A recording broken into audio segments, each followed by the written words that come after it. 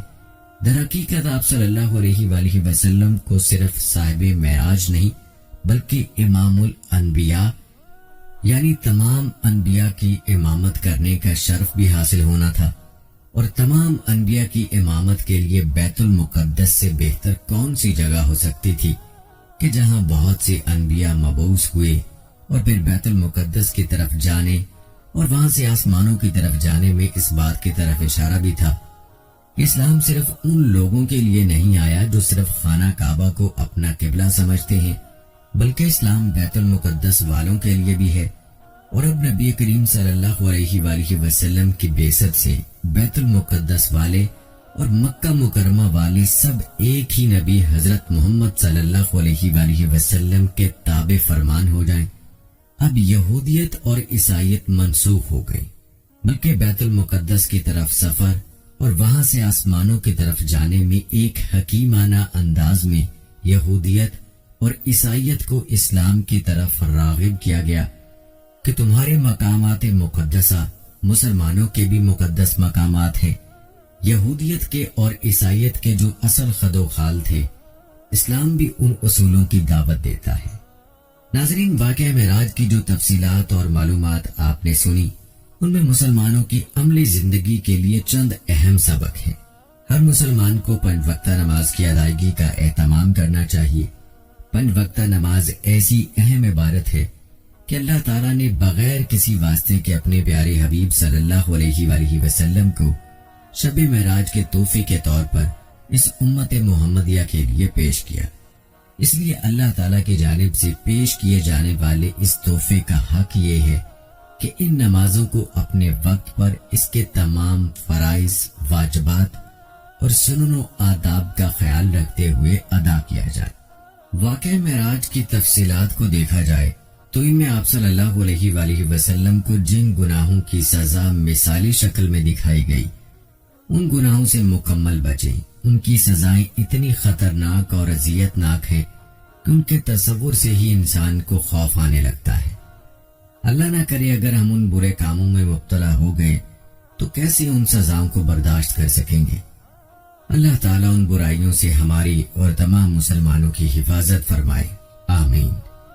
واقع معراج میں آپ صلی اللہ علیہ وآلہ وسلم کو مسجد حرام یعنی خانہ کعبہ سے مسجد اقصی یعنی بیت المقدس لے جانے اور وہاں پر انبیاء کی امامت کے ذریعے یہ بتا دیا گیا کہ بیت المقدس بھی مسلمانوں کے لیے مقدس مقامات میں سے ایک ہے اور اس کا احترام اور تقدس مسلمانوں کے عقیدے کا حصہ اور اس کی حفاظت اور اس کو بے حرمتی سے بچانا اسلامی غیرت کا تقاضا ہے۔ بیت المقدس مسلمانوں کا قبلہ اول ہے۔ حضور صلی اللہ علیہ وآلہ وسلم اور صحابہ کرام رضوان اللہ اجمعین نے پوری مکی اور مدنی زندگی کے تقریباً 1 سال 6 ماہ تک بیت المقدس کی طرف رخ کر کے نماز ادا کی۔ ان تمام حقائق کی روشنی میں مسجد اقصی یعنی بیت المقدس پر یہودیوں کا قبضہ غاصبانہ اور ظالمانہ ہے، لہذا مسلمانوں کو اپنے قبلہ اول کو یہودیوں سے آزاد کرانے کی ہر جد و جہد میں حصہ لینا چاہیے اور انشاءاللہ ایک وقت آئے گا کہ مسلمان اس میں کامیاب ہوں گے۔ ناظرین، اللہ رب العزت کا عمومی ضابطہ نظام اور قانون یہ ہے کہ جب کسی بندے سے امتحان لیتے ہیں تو وہ کامیاب ہوتا ہے، تو اللہ رب العزت اس امتحان کی کامیابی پہ دنیا و آخرت کے انعامات سے نوازتے ہیں۔ گزشتہ انبیاء علیہ السلام سے اللہ تعالیٰ نے امتحانات لیے اور وہ تمام کے تمام کامیاب بھی ہوئے، لیکن سب سے بڑے امتحانات ہمارے نبی کریم صلی اللہ علیہ وآلہ وسلم سے لیے ہیں۔ حضور اکرم صلی اللہ علیہ وآلہ وسلم نے اعلان نبوت کے بعد مکہ مکرمہ کی 13 سالہ زندگی میں امتحانات اور قربانیوں کی انتہا کر دی۔ سب سے پہلے جو حضور صلی اللہ علیہ وآلہ وسلم نے اعلان نبوت فرمایا تو آپ صلی اللہ علیہ وآلہ وسلم کے چچا ابو لہب نے مخالفت کی۔ صرف مخالفت ہی نہیں بلکہ بددعائیہ کلمات کہے۔ اس نے کہا، العیاذ باللہ، اے محمد تیرے ہاتھ ٹوٹ جائیں، کیا تو نے اس لیے جمع کیا تھا؟ اس کا جواب اللہ رب العزت نے دیا، ابو لہب تو برباد ہو، تو نے میرے لاڈلے محمد کو یہ بددعا کیوں دی ہے؟ یہ بہت بڑا حملہ جو اس نے کیا، یعنی نبی کریم صلی اللہ علیہ وآلہ وسلم کی مخالفت۔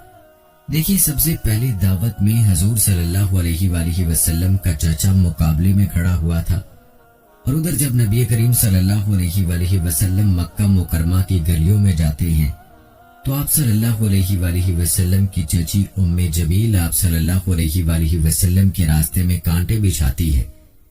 حضور صلی اللہ علیہ وآلہ وسلم دین کی دعوت کے لیے نکلتے ہیں تو نبی کریم صلی اللہ علیہ وآلہ وسلم کا سگا چچا ابو جہل آپ صلی اللہ علیہ وآلہ وسلم کی مخالفت کرتا ہے۔ آدمی غیروں سے لڑائی لڑ لیتا ہے لیکن اپنوں سے لڑائی نہیں لڑتا۔ ہمارے ہاں عموماً ایک جملہ لوگ اپنی زبان سے کہہ دیتے ہیں کہ تیری جگہ کوئی اور ہوتا تو میں دیکھتا بات کیسے کرتا ہے، مجھے تیری عمر رشتے کا حیا ہے۔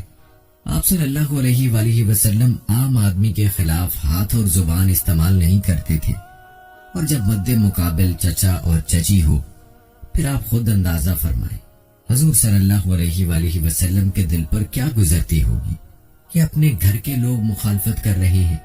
پھر حضور صلی اللہ علیہ وآلہ وسلم پر وہ دور بھی آیا کہ حضور صلی اللہ علیہ وآلہ وسلم کے سگے چچا ابو لہب نے نبی کریم صلی اللہ علیہ وآلہ وسلم کی دونوں بیٹیوں حضرت رقیہ رضی اللہ تعالی عنہا اور ام کلثوم رضی اللہ تعالی عنہا کو عتبہ اور عتیبہ سے طلاق دلوائی ہے۔ کتنا بڑا امتحان ہوگا۔ پھر حضور صلی اللہ علیہ وآلہ وسلم کو 3 سال کے لیے شیب ابی طالب کی اس گھاٹی میں بند کیا گیا جہاں نہ کسی کا آنا اور نہ ان کا باہر جانا، کھانا پینا بھی ختم، تعلقات بھی ختم، سوشل بائیکاٹ۔ ہاشم اور مکہ والوں نے، یہ معمولی بات نہیں، 1-2 دن خاندان بائیکاٹ کرے تو دماغ ٹھکانے آ جاتا ہے۔ نبوت کے 3 سال تک بائیکاٹ میں گزرے۔ آج بھی مکہ مکرمہ جائیں اور وہاں کی گرمی کو دیکھیں تو انسان کو اندازہ ہوتا ہے کہ کن مشکلات میں حضور صلی اللہ علیہ وآلہ وسلم نے وہاں 3 سال کاٹے ہوں گے۔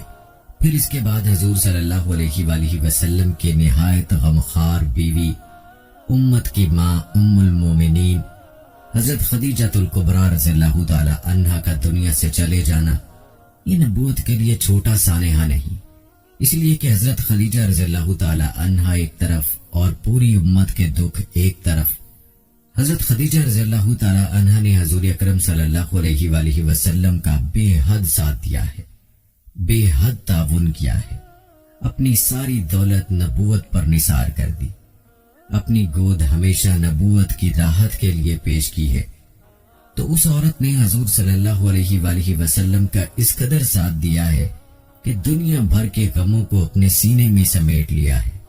اس پر میں عموماً ایک بات کہتا ہوں، اگر پوری دنیا انسان کو دکھ دے اور گھر والے اس کو سکھ دیں تو بندے کو دنیا کے دکھ محسوس نہیں ہوتے، اور اگر پوری دنیا انسان کو سکھ دے اور گھر والے دکھ دیں تو دنیا کے سکھ آدمی کو سکھ محسوس نہیں ہوتے۔ پوری دنیا کے دکھ ایک طرف اور گھر کا سکھ ایک طرف، پوری دنیا کے سکھ ایک طرف اور گھر کا دکھ ایک طرف۔ دنیا میں کسی بندے نے تحریکی کام کرنا ہو تو اسے سب سے بڑا جو سہارا چاہیے وہ اس کی بیوی اور اس کے گھر والے ہوتے ہیں۔ رسول اکرم صلی اللہ علیہ وآلہ وسلم کو اماں خدیجہ رضی اللہ تعالی عنہا کی شکل میں بہت بڑا سہارا اللہ نے عطا فرمایا تھا۔ ایک وقت آیا کہ امی خدیجہ کا بھی انتقال ہو گیا، تو آپ صلی اللہ علیہ وآلہ وسلم نے اس سال کو عام الحزن یعنی غم کا سال قرار فرمایا۔ جیسے کہ پہلے میں نے بتایا کہ آپ صلی اللہ علیہ وآلہ وسلم حضرت ام ہانی کے گھر سو رہے تھے۔ جبرائیل امین علیہ السلام فرشتوں کے ساتھ آئے، دروازے سے آنے کی بجائے چھت پھاڑ کر اندر آئے، آپ کو اٹھایا اور حتیم کعبہ لے گئے، وہاں سے زمزم کے کنویں پر تشریف لے گئے، وہاں قلب اطہر کو نکالا اور اس کو زمزم کے پانی سے دھویا اور ایمان و حکمت سے اس کو بھر دیا گیا۔ حضور صلی اللہ علیہ وآلہ وسلم کے دونوں شانوں کے درمیان مہری نبوت لگا دی گئی۔ پھر براق پر سوار کرا کے حضور کا سفر شروع ہوا۔ مدینہ منورہ پہلا سٹاپ تھا اور طور سینہ دوسرا سٹاپ، بیت اللحم تیسرا سٹاپ، بیت المقدس چوتھا سٹاپ۔ یہاں سے نبی کریم صلی اللہ علیہ وآلہ وسلم آسمان پر تشریف لے گئے۔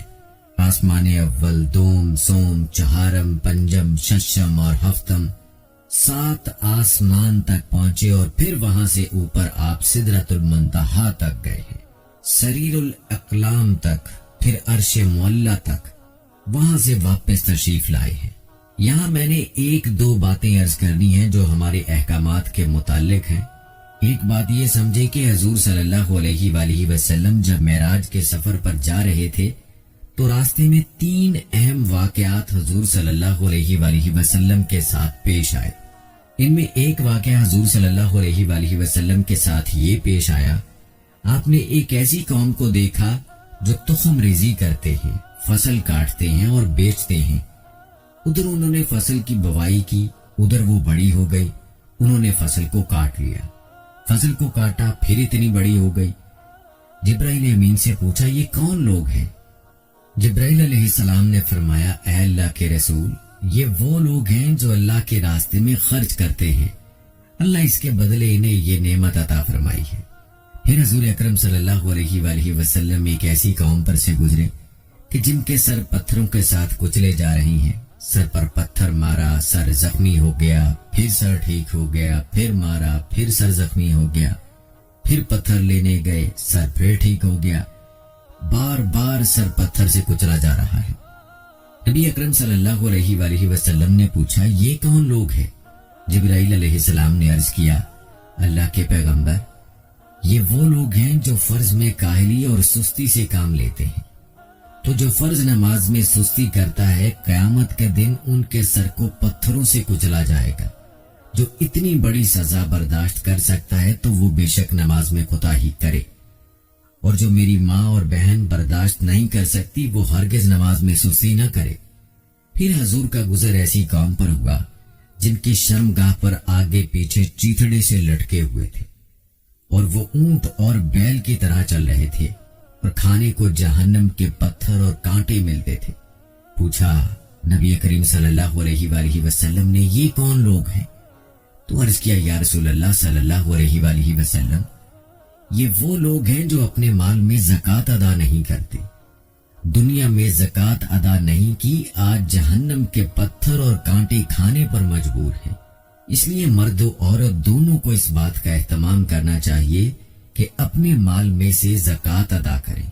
بعض لوگ یہ سمجھتے ہیں جو بینک میں پیسہ ہے صرف اس پر زکوٰۃ ہے، جو عورتیں گھر میں زیور استعمال کرتی ہیں ان زیوروں پر بھی زکوٰۃ ادا کرنا واجب ہے، اور بعض عورتیں کہتی ہیں زیور میں نے پہنا ہے، زکوٰۃ اس کے خاوند نے ادا کرنی ہے۔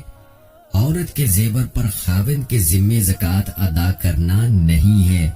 اگر خاوند بیوی مشاورت کے ساتھ طے کر لیں اور خاوند خوشی سے دے تو دے سکتا ہے، ورنہ زیور پہننا ہی نہیں چاہیے۔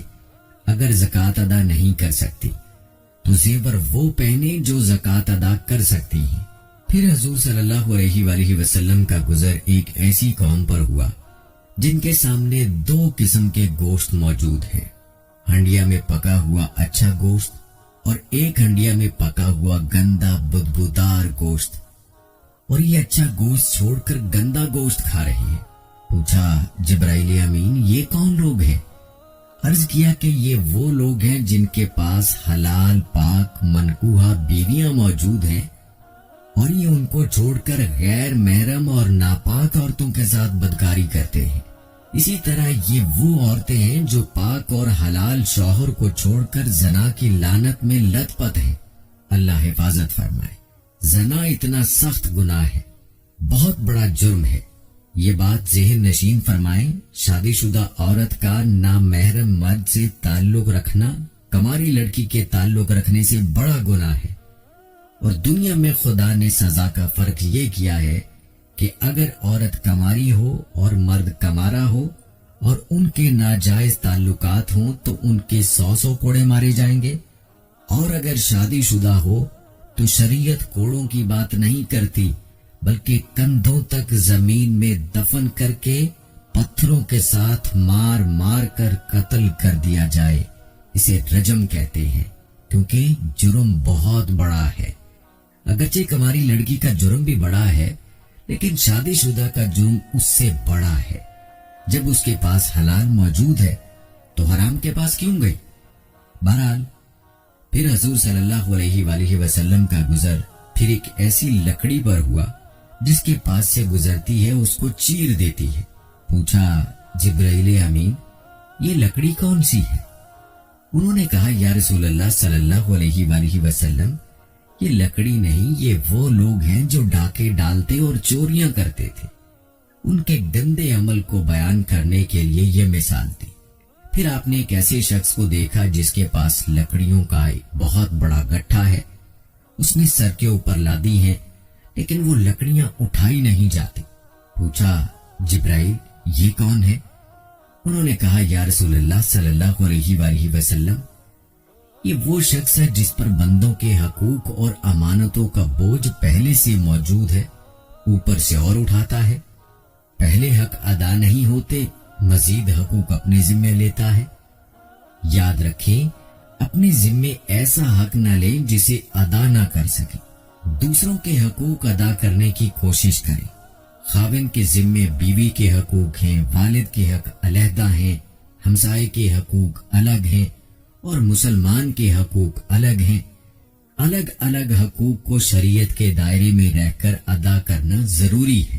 اس بات کا پورا اہتمام کریں، دنیا سے اس حال میں جائیں کہ آپ کے ذمے کسی کا کوئی حق نہ ہو، کہیں ایسا نہ ہو تلاوت بھی کرتی رہیں اور نمازیں بھی پڑھتی رہیں، مدرسے میں تعلیم بھی حاصل کرتی رہیں، اور قیامت کے دن اتنے بوجھ موجود ہوں کہ سارے اعمال ان حقوق کے بدلے ان حقداروں کو دے دیں اور ہم تہی دامن رہ جائیں، ہم خالی دامن رہ جائیں، ہمارے پلے ہی کچھ نہ رہے۔ نبی کریم صلی اللہ علیہ وآلہ وسلم نے فرمایا صحابہ تم جانتے ہو مفلس و نادار کون ہے؟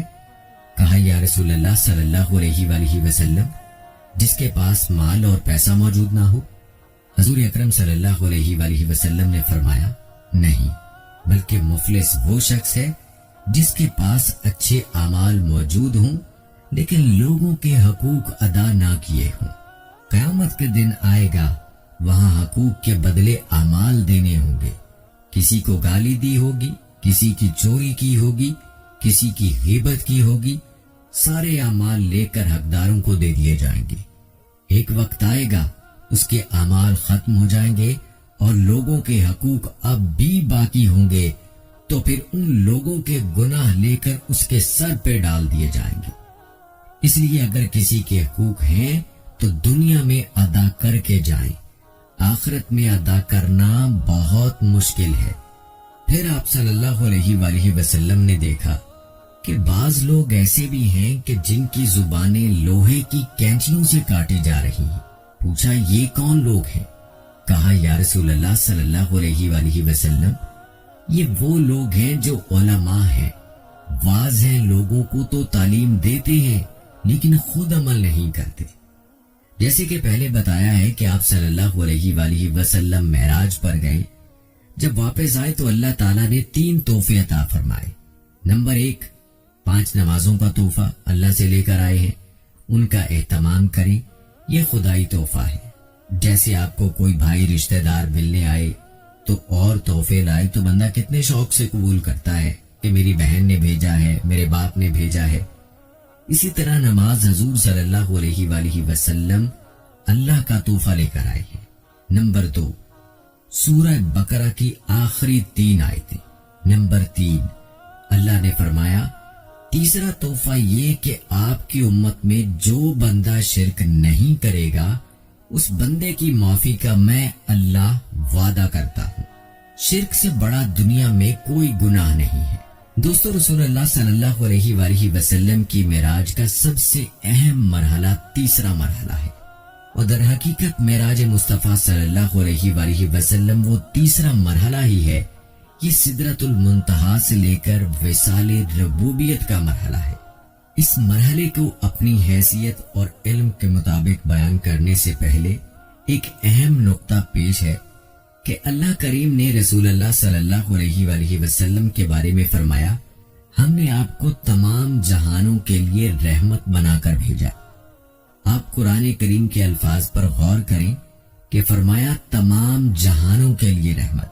لہذا رسول اللہ صلی اللہ علیہ وآلہ وسلم اس جہاں دنیا کے لیے، آسمانوں کے لیے اور جہاں جہاں جہاں آباد ہے، چاہے وہ یہ زمین ہو یا کوئی اور سیارہ، ہماری کہکشاں میں یہ ہمارا سولر سسٹم ہو یا کائنات میں کہیں دور لاکھوں نوری سال کی دوری پر موجود کسی اور کہکشاں میں کوئی اور سولر سسٹم، سدرۃ المنتہا ہو یا جنت الفردوس کے محلات، جہاں کہیں بھی کوئی جہان ہے، وہاں رسول اللہ صلی اللہ علیہ وآلہ وسلم کی رسالت اور رحمت موجود لوگوں یا تمام مخلوق اور تمام جہان رسول اللہ صلی اللہ علیہ وآلہ وسلم کی رحمت کے تحت ہے۔ لہذا جو جگہ، شے، مکان اور جہاں خود رحمت نبی صلی اللہ علیہ وآلہ وسلم کے تحت ہوں، وہاں اس نبی صلی اللہ علیہ وآلہ وسلم کی معراج کا کمال کیسے ممکن ہے؟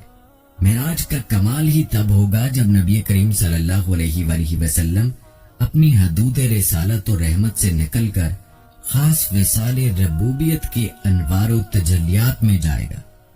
اللہ کریم نے سورہ نجم میں ارشاد فرمایا کہ اور تمہارے صاحب حضور نبی کریم صلی اللہ علیہ وآلہ وسلم اپنے سفر معراج میں بھٹکے نہ بہکے۔ اس آیت کریمہ کا اطلاق بھی معراج کے تیسرے مرحلے میں ہی ہوتا ہے، کیونکہ اس سے پہلے تو لاکھوں فرشتے ساتھ تھے، براق کی سواری تھی، لے جانے والے جبرائیل تھے، تو اس پوری سیر میں بھٹکنے اور بہکنے کا سوال ہی پیدا نہیں ہوتا۔ اس آیت کا اطلاق ہی تب ہوا جب جبرائیل نے کہا، یا رسول اللہ صلی اللہ علیہ وآلہ وسلم، اگر میں انگلی کے ایک پورے کے مانند بھی اس سے آگے بڑھا تو ضرور جل جاؤں گا۔ قرآن و حدیث میں پہلے 2 مراحل کے کئی واقعات موجود ہیں، لیکن تیسرے مرحلے کا بغیر وضاحت و تفصیل فقط اشارتاً بیان ہے، کیونکہ انسانی عقل جہاں تک بھی ترقی کر لے تیسرے مرحلے کے ادراک کی ابتدا کو بھی نہیں پہنچ سکتی۔ اس لیے اللہ کریم نے اس مرحلے کے بارے میں فقط اتنا فرمایا کہ پھر وہ رب کریم اپنے محبوب سے اور قریب ہوا اور پھر اور زیادہ قریب ہو گیا۔ بس پھر رب کریم اور نبی کریم صلی اللہ علیہ وآلہ وسلم کے درمیان دو کمانوں کا فاصلہ رہ گیا، یا وصال خداوندی میں وہ فاصلہ اس سے بھی کم ہو گیا۔ پھر اس اللہ کریم نے جو چاہا اپنے بندہ خاص رسول مکرم صلی اللہ علیہ وآلہ وسلم پر وحی فرمائی۔ غور فرمائیں کہ اللہ کریم نے قرب و وصال کی کوئی حد ہی بیان نہیں کی، بلکہ فقط اتنا کہہ دیا کہ دو کمانوں سے بھی زیادہ قریب ہو گئے، اور پھر جو چاہا وہ اللہ نے وحی فرمایا۔ گویا اللہ کریم نے یہ بھی راز میں رکھا کہ کیا وحی فرمایا، کسی کو کیا غرض کہ وہ کیا وحی ہوئی۔ ایک وحی تو قرآن ہے جو ہمارے سامنے ہے، اور ایک وحی واقعہ معراج کی بھی ہے جو اللہ اور رسول کا آپس کا راز ہے۔ رسول اللہ صلی اللہ علیہ وآلہ وسلم نے ارشاد فرمایا کہ جس رات مجھے معراج کرایا گیا، میرا گزر ایسے لوگوں پر ہوا جن کے ناخن تانبے کے تھے اور وہ اپنے چہروں اور سینوں کو چھیل رہے تھے۔ میں نے جبرائیل علیہ السلام سے دریافت کیا کہ یہ کون لوگ ہیں؟ انہوں نے جواب دیا کہ یہ وہ لوگ ہیں جو لوگوں کے گوشت کھاتے ہیں، یعنی ان کی غیبت کرتے ہیں اور ان کی بے آبروئی کرنے میں لگے رہتے ہیں۔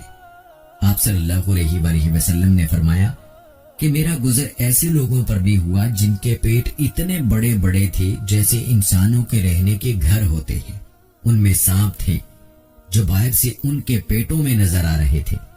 میں نے کہا کہ اے جبرائیل، یہ کون لوگ ہیں؟ انہوں نے کہا یہ سود کھانے والے ہیں۔ آپ صلی اللہ علیہ وآلہ وسلم کا گزر ایسے لوگوں کے پاس سے بھی ہوا جن کے سر پتھروں سے کچلے جا رہے تھے، کچل جانے کے بعد پھر ویسے ہی ہو جاتے تھے جیسے پہلے تھے۔ اسی طرح یہ سلسلہ جاری تھا، ختم نہیں ہو رہا تھا۔ آپ صلی اللہ علیہ وآلہ وسلم نے پوچھا یہ کون لوگ ہیں؟ جبرائیل علیہ السلام نے کہا یہ لوگ فرض نماز میں سستی کرنے والے ہیں۔ آپ صلی اللہ علیہ وآلہ وسلم کا گزر ایسے لوگوں کے پاس سے بھی ہوا جن کی شرمگاہوں پر آگے اور پیچھے چیتھڑے لپٹے ہوئے ہیں اور اونٹ و بیل کی طرح چلتے ہیں اور کانٹے دار و خبیث درخت اور جہنم کے پتھر کھا رہے ہیں۔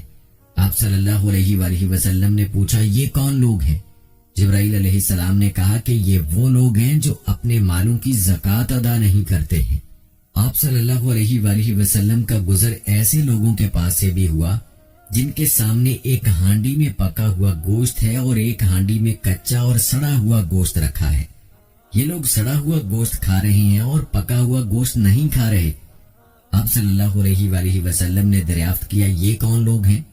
جبرائیل علیہ السلام نے کہا کہ یہ وہ لوگ ہیں جن کے پاس حلال اور طیب عورت موجود ہے، مگر وہ زانیہ اور فاحشہ عورت کے ساتھ شباشی کرتے ہیں اور سبت و کسی کے ساتھ رہتے ہیں، اور وہ عورتیں ہیں جو حلال اور طیب شوہر کو چھوڑ کر کسی زانی اور بدکار شخص کے ساتھ رات گزارتی ہیں۔ آپ صلی اللہ علیہ وآلہ وسلم نے اس سفر میں ایک لکڑی دیکھی جو گزرنے والوں کے کپڑوں کو پھاڑ ڈالتی ہے۔ اس کے بارے میں جبرائیل امین نے بتایا کہ یہ ان لوگوں کی مثال ہے جو راستوں میں چھپ کر بیٹھتے ہیں اور ڈاکہ ڈالتے ہیں۔ ایک ایسے شخص پر بھی آپ صلی اللہ علیہ وآلہ وسلم کا گزر ہوا جس نے لکڑیوں کا بھاری گٹھا جمع کر رکھا تھا اور اس میں اٹھانے کی ہمت نہیں تھی، پھر بھی لکڑیاں جمع کر کر کے گٹھے کو بڑھا رہا ہے۔ پوچھنے پر جبرائیل امین نے بتایا کہ یہ وہ شخص ہے جو صحیح طور پر امانت ادا نہیں کرتا۔ آپ صلی اللہ علیہ وآلہ وسلم کا گزر ایسی قوم پر بھی ہوا جن کی زبانیں اور باتیں لوہے کی کینچیوں سے کاٹی جا رہی تھی۔ جبرائیل امین نے بتایا کہ یہ آپ صلی اللہ علیہ وآلہ وسلم کی امت کے بے عمل عالم ہیں۔ اسی طرح آپ صلی اللہ علیہ وآلہ وسلم کا گزر خوشبو والی جگہ سے ہوا۔ جبرائیل علیہ السلام نے بتایا کہ یہ جنت ہے اور بدبو والی جگہ جہنم سے بھی گزر ہوا۔ حضرت ابن عباس رضی اللہ تعالی عنہ کی روایت صحیح بخاری و مسلم میں موجود ہے، جس میں ہے کہ آپ صلی اللہ علیہ وآلہ وسلم نے دجال اور داروغ جہنم جس کا نام مالک ہے کو بھی دیکھا۔ روایات میں آتا ہے کہ اس سفر میں آپ صلی اللہ علیہ وآلہ وسلم کا گزر ایک بڑھیا پر ہوا۔ اس نے آپ صلی اللہ علیہ وآلہ وسلم کو آواز دی۔ حضرت جبرائیل علیہ السلام نے آپ صلی اللہ علیہ وآلہ وسلم سے عرض کیا کہ آگے چلیے۔ پھر آپ صلی اللہ علیہ وآلہ وسلم کا گزر ایک بوڑھے شخص پر ہوا۔ اس نے بھی آپ صلی اللہ علیہ وآلہ وسلم کو آواز دی۔ حضرت جبرائیل علیہ السلام نے کہا آگے چلیے۔ اس کے بعد آپ صلی اللہ علیہ وآلہ وسلم کا گزر ایک جماعت پر ہوا، جنہوں نے آپ صلی اللہ علیہ وآلہ وسلم کو سلام کیا۔ جبرائیل امین نے کہا کہ ان کے سلام کا جواب دیجیے۔ پھر عرض کیا کہ بوڑھی عورت دنیا ہے، بوڑھا مرد شیطان ہے۔ دونوں کا مقصد آپ صلی اللہ علیہ وآلہ وسلم کو اپنی طرف مائل کرنا تھا، اور جس جماعت نے آپ کو سلام کیا وہ حضرت ابراہیم، حضرت موسیٰ اور حضرت عیسیٰ علیہ السلام ہے۔ امام احمد نے اپنی مسند میں ذکر کیا ہے کہ رسول اللہ صلی اللہ علیہ وآلہ وسلم کو شب معراج کے موقع پر خوشبو آئی تو آپ صلی اللہ علیہ وآلہ وسلم نے پوچھا کہ یہ خوشبو کیسی ہے؟ تو جبرائیل امین نے کہا کہ یہ کنگھی کرنے والی ماشاتا اور اس کی اولاد کی خوشبو ہے۔ پھر اس کا مکمل واقعہ آپ صلی اللہ علیہ وآلہ وسلم کو سنایا کہ ماشاتا فرعون اور اس کی اولاد کو کنگھی کیا کرتی تھی۔ ایک بار جب وہ فرعون کی بیٹی کو کنگھی کر رہی تھی، اچانک اس کے ہاتھ سے کنگھی گر گئی تو اس نے کہا بسم اللہ۔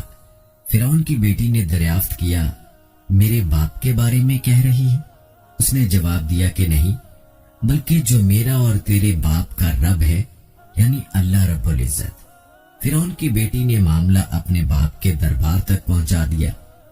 فرعون نے مشاطہ سے پوچھا کیا تم میرے علاوہ کسی کو رب مانتی ہے؟ اس عورت نے بڑی دلیری سے جواب دیا کہ ہاں، جو میرا اور تیرا رب ہے۔ چنانچہ فرعون نے تیش میں آ کر ایک تانبے کے بڑے برتن میں پانی گرم کرایا اور حکم دیا کہ اس ماشاتا اور اس کی اولاد کو اس کھولتے ہوئے پانی میں پھینک دیا جائے۔ پھر فرعون نے ماشاتا سے پوچھا کہ تیری کوئی خواہش ہے تو بتا۔ اس نے کہا کہ ہاں، میری اور میری اولاد کی ہڈیاں اکٹھی کر کے ایک جگہ دفنا دینا۔ چنانچہ اس کی اولاد کو ایک ایک کر کے ابلتے ہوئے پانی میں ڈال دیا گیا۔ جب اس کے شیر خوار بچے کی باری آئی تو خاتون کی ممتا نے جوش مارا اور وہ ذرا پیچھے ہٹی تو اس شیر خوار بچے نے کہا اماں جان، بے خوف و خطر اس میں کود جا، آخرت کا عذاب دنیا کے عذاب سے زیادہ سخت ہے۔ چنانچہ وہ ماشاءاللہ اس کھولتے ہوئے پانی میں کود گئی۔ اسی طرح آپ صلی اللہ علیہ وآلہ وسلم نے چند اہل جنت کے احوال بھی مشاہدہ فرمائے۔ چنانچہ آپ کا گزر ایک ایسی قوم پر ہوا جو ایک ہی دن میں بیج بوتی اور فصل کاشت کر رہی تھی۔ ان کے بارے میں جبرائیل علیہ السلام نے بتایا کہ یہ آپ صلی اللہ علیہ وآلہ وسلم کی امت کے مجاہدین ہیں۔ ان کی ایک نیکی 700 نیکیوں سے بھی زیادہ ہو جاتی ہے، اور یہ جو کچھ خرچ کرتے ہیں اللہ تعالیٰ ان کو اس کا نعم البدل عطا فرماتا ہے۔ اسی طرح بعض صحابہ کرام کے محلات بھی آپ صلی اللہ علیہ وآلہ وسلم نے اس سفر میں دیکھے۔ نبی کریم صلی اللہ علیہ وآلہ وسلم بیت المقدس پہنچے، جہاں پہلے سے انبیاء کرام علیہ السلام اور ملائکہ آپ صلی اللہ علیہ وآلہ وسلم کے انتظار میں تھے۔ حضرت جبرائیل علیہ السلام نے آپ صلی اللہ علیہ وآلہ وسلم کا ہاتھ پکڑا اور مصلی امامت پر کھڑا کر دیا۔ آپ صلی اللہ علیہ وآلہ وسلم نے ان سب کو 2 رکعت نماز پڑھائی۔ سارے انبیاء کرام علیہ السلام امام الانبیاء صلی اللہ علیہ وآلہ وسلم سے مشرف ہوئے۔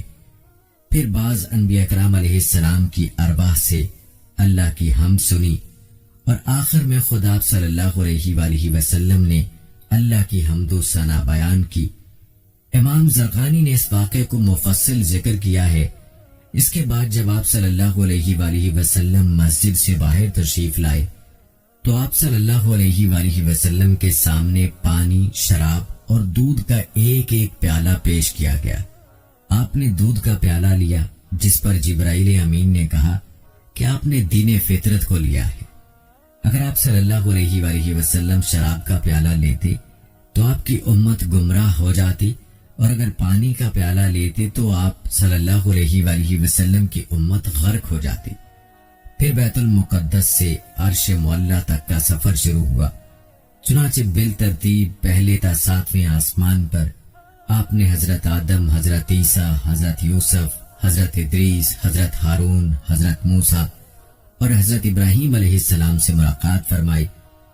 پہلے آسمان پر ملاقات حضرت آدم علیہ السلام سے ہوئی۔ ان کا حق پہلے بنتا تھا کیونکہ آپ ابو الانبیاء ہیں۔ پھر حضرت عیسیٰ علیہ السلام سے ہوئی۔ حضرت عیسیٰ وہ نبی ہیں جنہیں اللہ تعالیٰ نے زندہ آسمان پر اٹھا لیا ہے، پھر دوبارہ اللہ تعالیٰ نے اتارنا ہے۔ اس کے بعد حضرت یوسف علیہ السلام سے ملاقات کرائی۔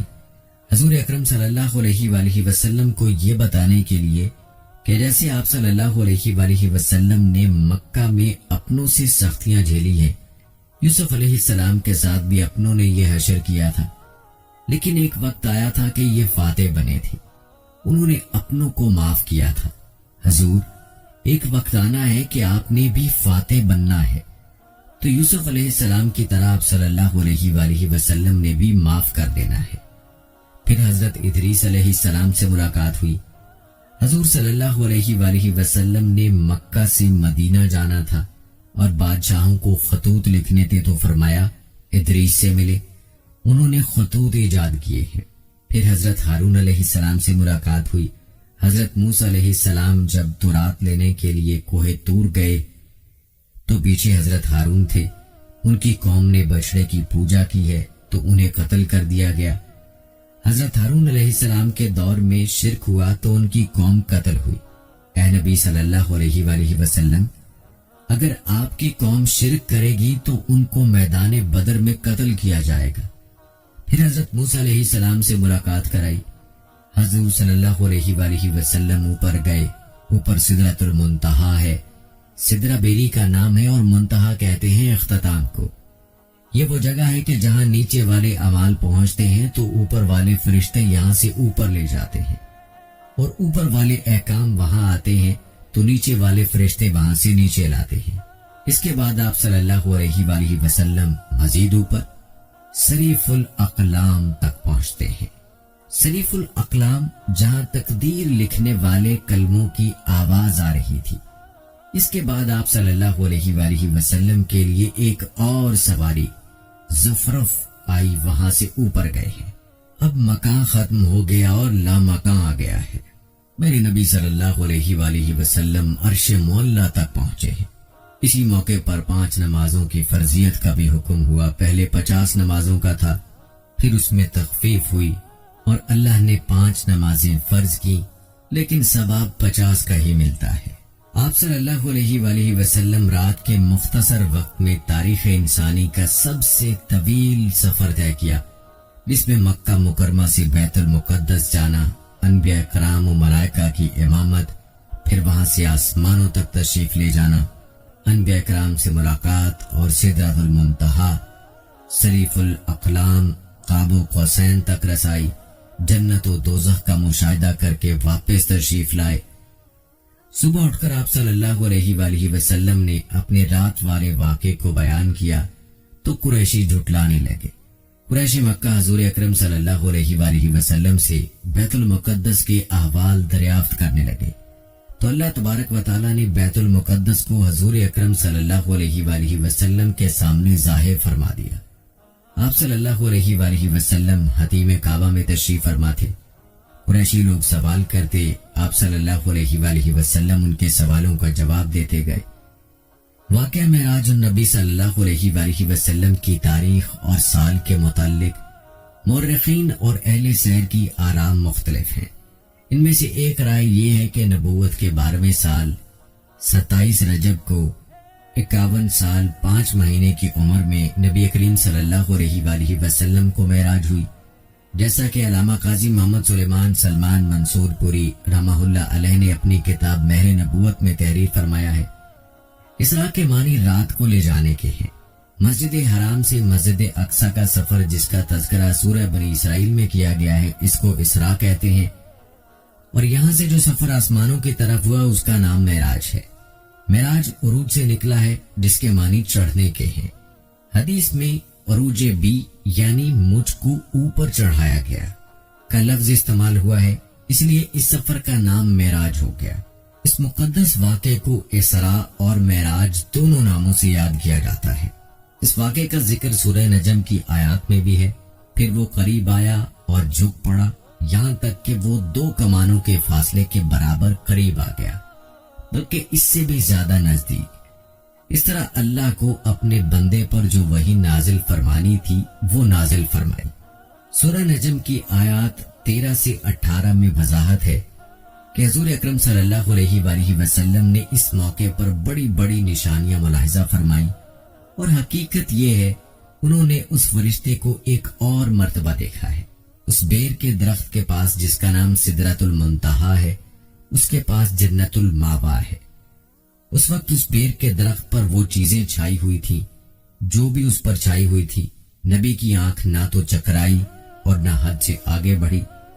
سچ تو یہ ہے کہ انہوں نے اپنے پروردگار کی بڑی بڑی نشانیوں میں سے بہت کچھ دیکھا ہے، اور یہ واقعہ احادیث متواترہ سے بھی ثابت ہے، یعنی صحابہ، تابعین اور تبع تابعین کی ایک بڑی تعداد سے معراج کے واقعے سے متعلق احادیث مروی ہیں۔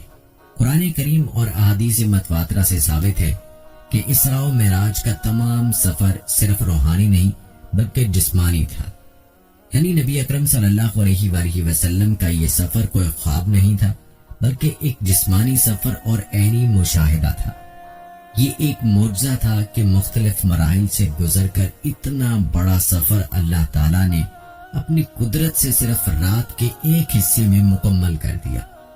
اللہ تعالیٰ جو اس پوری کائنات کا پیدا کرنے والا ہے، اس کے لیے کوئی بھی کام مشکل نہیں ہے، کیونکہ وہ تو قادر مطلق ہے، جو چاہتا ہے کرتا ہے، اس کے تو ارادہ کرنے پر چیز کا وجود ہو جاتا ہے۔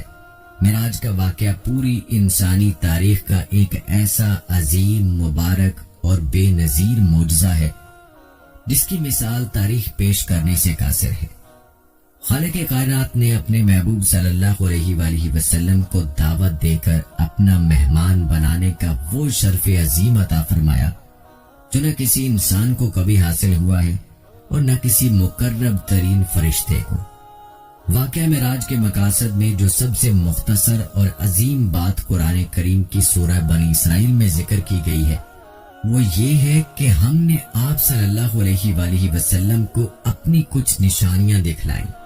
اس کے مقاصد میں سے ایک اہم مقصد اپنے حبیب محمد صلی اللہ علیہ وآلہ وسلم کو وہ عظیم الشان مقام و مرتبہ دینا ہے جو کسی بھی بشر، حتیٰ کہ کسی بھی مقرب ترین فرشتے کو نہیں ملا ہے اور نہ ملے گا۔